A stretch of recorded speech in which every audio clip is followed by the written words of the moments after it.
Hello everyone, welcome to our channel जहां पर हम कर रहे हैं idioms and phrases easy tricks के साथ। आज हम करेंगे डी और ई अल्फाबेट के ईडम्स करेंगे। आज का हमारा पहला ईडम है डांस टू वंस ट्यून, हुक्म का पालन करना, obeying one's order. Dance to one's tune means one's tune, किसी की धुन पर डांस करना। यानी कि आप मान लो किसी की धुन पर डांस करने का मतलब हो गया किसी का हुक्म मानना, किसी का ऑर्डर्स फॉलो करना। आप उसके इशारों पर नाच रहे हो तो डांस टू वंस ट्यून, किसी के हुक्म का पालन करना या उसके ऑर्डर्स को ओबे करना। नेक्स्ट है dark horse. Dark horse means जो अप्रत्याशित रूप से जीत जाए, वन हु विंस अनएक्सपेक्टेडली।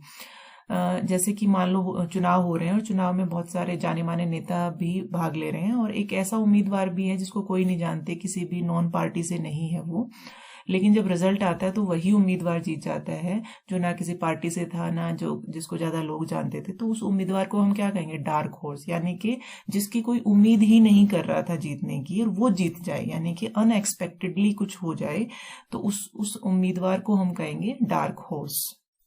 जिसकी जीतने की उम्मीद नहीं थी और वो अचानक, जिसकी तरफ किसी का ध्यान नहीं था और वो जीत जाए, उसको डार्क हॉर्स कहेंगे।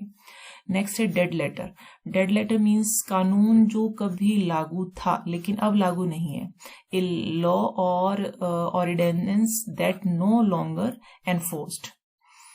डेड लेटर को आप ये भी कह सकते हो, जैसे आपने कोई लेटर डाला और वो आप पोस्ट ऑफिस में डाला है, लेकिन उस पर हो सकता है कि वो लेटर आगे जहां पहुंचाना चाह रहे थे वहां नहीं पहुंचा। हो सकता है वो आगे जो आपने एड्रेस डाला वो एड्रेस गलत है या वहां तक पर कोई है नहीं उसको लेटर को रिसीव करने के लिए। तो ऐसा लेटर जो अपनी जगह पे पहुंच ना पाए, यानी कि जहां उसे पहुंचना चाहिए था एड्रेस पर वो नहीं पहुंचे, वो पोस्ट ऑफिस में ही रह जाए, उसको हम डेड लेटर कहेंगे। कि वो अपने जो एम था उसका वहां नहीं पहुंचा, इसका मतलब वो मर गया, डेड लेटर है। या फिर इसका एक मीनिंग ये भी होता है कि कोई कानून पहले बना था लेकिन अब उस कानून को रद्द कर दिया गया है, तो उसको भी डेड लेटर कहेंगे। अब जब कोई कानून पास किया जाता है तो एक लेटर बनाया जाता है, उस पर जो अथॉरिटीज होती है वो साइन करती हैं। अब उस लेटर का मर जाने का मतलब क्या है कि अब उन साइन का कोई यूज नहीं है या उनका अब वो मानने ही नहीं जाएंगे। तो डेड लेटर का मतलब हुआ कि वो लेटर जिससे वो कानून लागू हुआ था अब वो कानून नहीं चलेगा, इसका मतलब वो लेटर अब क्या हो गया? डेड हो गया है, मर गया है। उसके बाद है डेमोकल्स स्वॉर्ड्स, सिर पर मंडराता खतरा, कांस्टेंट थ्रीट। अब डेमोसेल्स, यहाँ पे जो डेमोकल्स है, डेमोकल्स नाम है, ये एक ग्रीक की कहानी है, बहुत ही इंटरेस्टिंग कहानी है। ग्रीक के एक राजा हुआ करते थे और वो बहुत ही महान राजा थे। उसने आसपास की अपने बहुत सारी सीमाओं को जीत लिया था। तो ऑब्वियस है जब वो आसपास से इतनी सारी सीमाओं को उसने जीता है अपने एरिया को, तो उसके बहुत सारे दुश्मन भी थे, लेकिन वो बहुत ही निडर राजा हुआ करता था। तो उस राजा के दरबार में एक डेमोकल्स नाम का दरबारी था। ये दरबारी था डेमोकल्स उस ग्रीक के राजा के दरबार में। तो एक दिन ऐसे ही दरबार लगा हुआ था तो डेमोकल्स ने कहा कि राजन, आप तो इतने बड़े राजा हैं, इतनी बड़ी आपके पास इतने आसपास के इतने राज्य आपके अंडर आते हैं, तो आपको तो बहुत अच्छा फील होता होगा, भगवान की आपके ऊपर कितनी कृपा है कि आप सब कुछ है आपके पास, आप कितना खुशी महसूस करते होगे। तो राजा ने कहा कि क्या तुम इस खुशी को फील करना चाहते हो? तो डेमोकल्स ने कहा हाँ, क्यों नहीं। तो उसने कहा कि ठीक है, एक दिन के लिए तुम मेरे राज सिंहासन पे बैठो और तुम फील करके देखो कि मुझे कैसा महसूस होता है। तो उसने कहा ठीक है, मैं बैठ जाता हूँ। तो जैसे ही डेमोकल्स उसके सिंहासन पे बैठा तो उसने फील किया आसपास दरबारी खड़े, वो जो भी बोल रहा है हुक्म उसका माना जा रहा है, उसके लिए तरह तरह के पकवान लाए जा रहे हैं और आसपास जो उसके दरबारी थे वो उसके लिए पूछ रहे हैं, महाराज अब आपको क्या चाहिए, अब आपको क्या चाहिए। लेकिन जैसे ये सब हो रहा था उसे बहुत अच्छा लग रहा था, लेकिन जैसे ही उसने अपने ऊपर देखा, अपने सिर के ऊपर देखा, तो उसे एक तलवार लटकती हुई दिखाई दी और वो तलवार बिल्कुल उसके सिर पे लटक रही थी। वो तलवार बिल्कुल जो घोड़े की पूंछ का एक बाल होता है उस बाल से वो बांधी गई थी, यानी कि कभी भी गिर सकती थी वो। तो उसको देखकर एकदम से डेमोकल्स बहुत डर गया। तो उसने कहा महाराज ये क्या है, ये तो मुझे डरा रहा है कि मैं इस जो आगे मेरे इतना सारा आनंद है इसको तो मैं महसूस कर ही नहीं पा रहा हूँ, इसे डर के मारे इसे हटा दीजिए।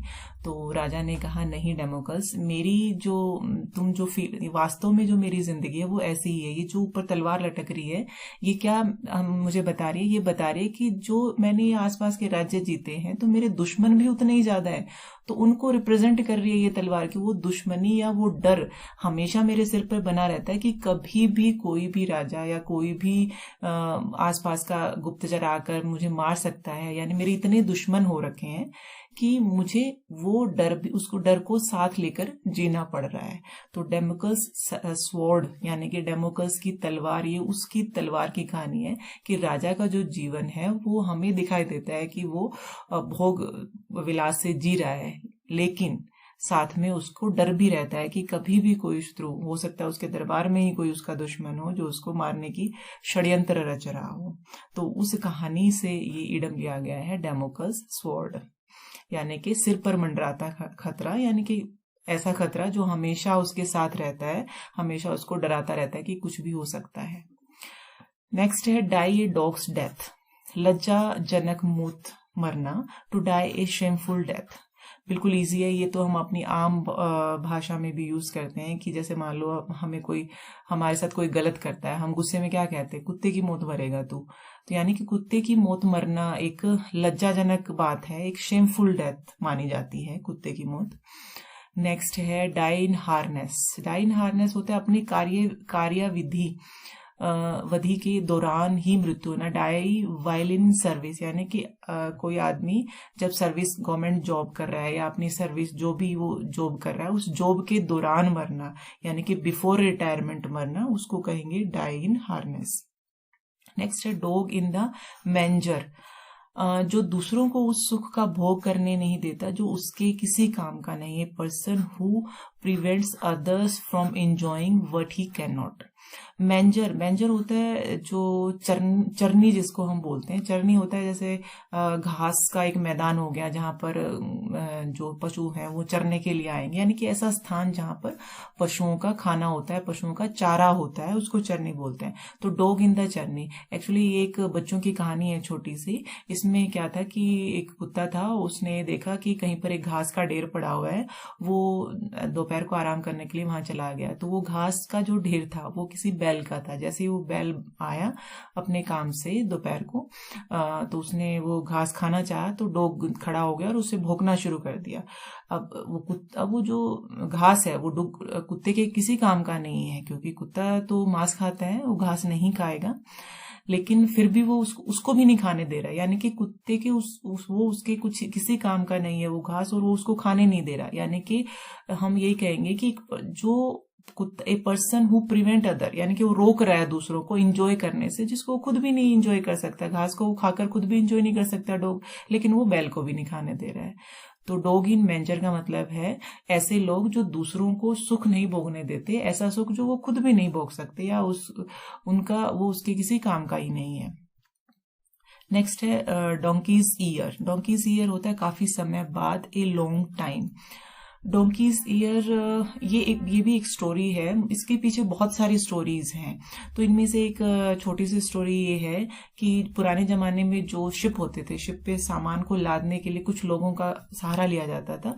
तो वो लोग बहुत ही सनकी होते थे। क्रैंक उनके लिए वर्ड यूज किया गया है, जब मैंने इसको देखा क्रैंक यूज किया था। क्रैंकी लोग थे, बहुत ही सनकी लोग थे, वो बहुत धीरे धीरे काम करते थे, किसी की सुनते नहीं थे। तो अगर कोई उनसे पूछता कि भाई कितनी देर लगेगी इस शिप को लोड होने में, तो उनका पास कोई जवाब नहीं होता था। तो आसपास के लोग उनको डोंकी बोलते थे, जो लोड करने वाले थे, कि गधे का काम करना। एक तरह से गधे का काम कर रहे हैं। गधे का काम क्या होता है, एक सामान को इधर से उधर ले जाना, उधर से इधर। तो लोग उनको डोंकी बोलते थे और वो काम धीरे करते थे, तो उनके लिए यूज किया गया कि इनका जो काम होगा बहुत लंबे टाइम तक चलेगा। तो डोंकीज ईयर वहां से यूज किया गया था कि डोंकीज ईयर का मतलब है काफी लंबे समय में ये अपना काम खत्म करेंगे। नेक्स्ट है draw a line. Draw a line means मर्यादा तय करना, सेट ए लिमिट।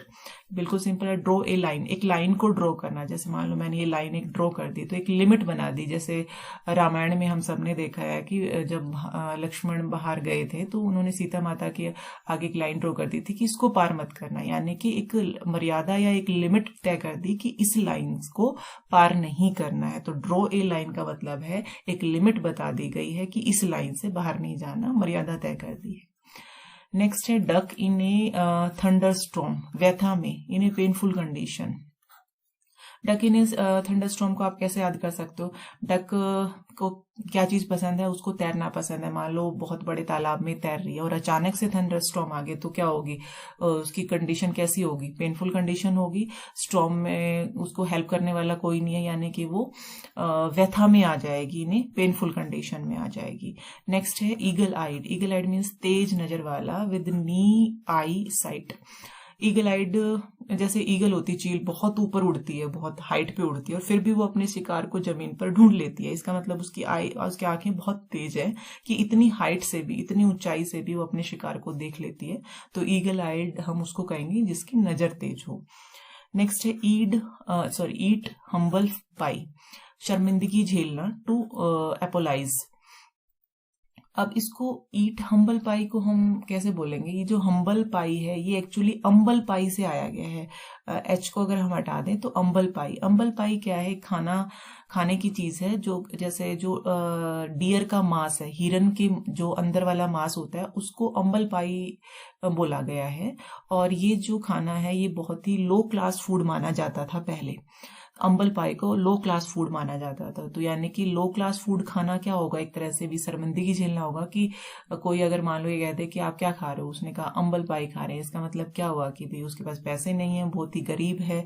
तो एक तरह से वो शर्मिंदगी की बात थी कि वो लो क्लास फूड खा रहे हैं। तो ईट हम्बल पाई हो गया लो शर्मिंदगी झेलना, यानी कि किसी ऐसी चीज जिसमें बताने में शर्म आ रही हो। नेक्स्ट है ईट वंस वर्ड्स। शब्द वापस लेना, take a statement back. Eat one's word का मतलब हो गया ईट वंस किसी के शब्द खाना है, यानी कि हम मान लो अपने ही शब्द खाने का मतलब क्या हुआ? हमने कुछ बोल दिया और बाद में लगा ये तो हमने गलत बोल दिया, तो हम ये कहेंगे सॉरी इसके लिए और ये स्टेटमेंट मैं वापस लेता हूँ।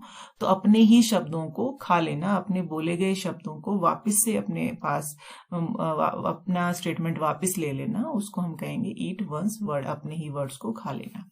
उसके बाद है elbow room. Elbow room means काम करने की स्वतंत्रता, सफिशिएंट स्कोप टू मूव और फंक्शन। एल्बो होती कोहनी। तो जैसे आप इसको कैसे याद कर सकते हो?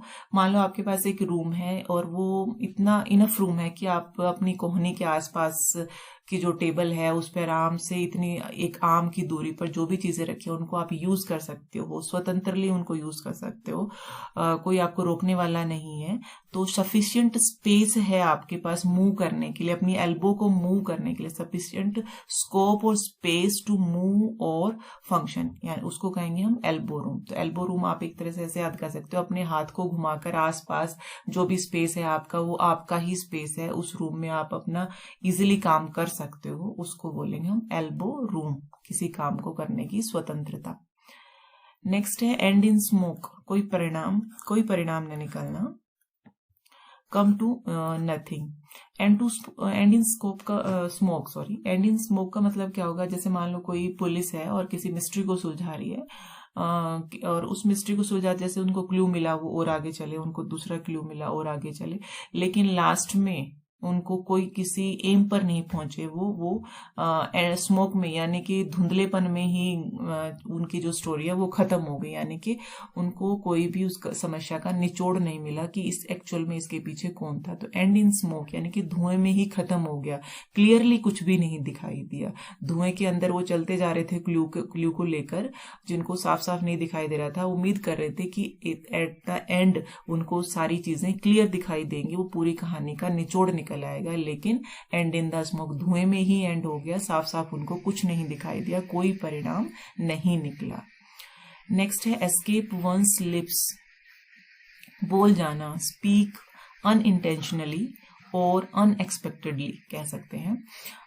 एक्सकेप वंस लिप्स, कई बार हम क्या होता है कि हम सामने वाले से बात कर रहे हैं और किसी बात पे हमें गुस्सा आ जाता है, लेकिन हम अपने बातों को रोक लेते हैं कि नहीं इसको हम ऐसा नहीं बोलेंगे। हम मन तो करता है कि हमें इसको अच्छा खासा सुनाए, लेकिन नहीं बोलते हैं, हम चुप रह जाते हैं। लेकिन कई बार ऐसा होता है कि वो इतना ज्यादा गुस्सा दिला देता है कि एकदम से कि हम बिना सोचे समझे हमारे मुंह से वो निकल जाता है। तो एस्केप वंस लिप्स, किसी के होठों से एस्केप हो जाना, यानी उनके मन की जो बात थी ना एकदम से उसके होठों से निकल गई, एस्केप बोल दिया उसने, मतलब वो बोलना नहीं चाह रहा था, इनइंटेंशनली एकदम से बोला गया, अनएक्सपेक्टेडली उससे बोला गया। ये थे आज के इडम्स। मिलते हैं नेक्स्ट वीडियो में। धन्यवाद। जय हिंद, जय भारत।